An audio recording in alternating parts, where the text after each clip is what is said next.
من أغرب الأساطير الكورية، كيعتقد الكوريين أنه أظلم يوم في شهر ديسمبر كيخرجوا فيه الأشباح باش يقلبوا على فريسة جديدة. وكيظنوا الكوريين أنه إلا كليتي واحد النوتة العاصدة اللي كتكون من الفاصوليا الحمراء الساخنة وكرات الأرز اللزيجة، وكيعتقدوا أنه من بعد ما كتاكل ديك العاصدة كتولي كتخلع بسبب ديك الفاصوليا الحمراء اللي اللون تاعها كيشبه اللون تاع الدم، وبهكاك باش غادي يبعدوا منك الأشباح.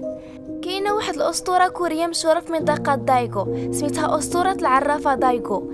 كيقولوا كانت واحد البنت سميتها جي هيون غاديه عند ديك العرافه باش تقرا لها المستقبل ديالها، هي وصاحبتها اللي سميتها مينجي. ولان فاش دخلوا عند العرافه تخلعات العرافه وقالت لجي هيون انت غادي نقرا لك المستقبل ديالك وصاحبتك ما غاديش نقرا ليها حيت ما عندهاش اصلا.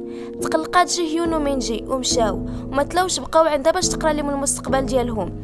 ولكن اللي وقع غادي يصدمكم، الغد ليه مينجي ماتت في حادث سياره. واش هاد الاسطوره بصح الله اعلم.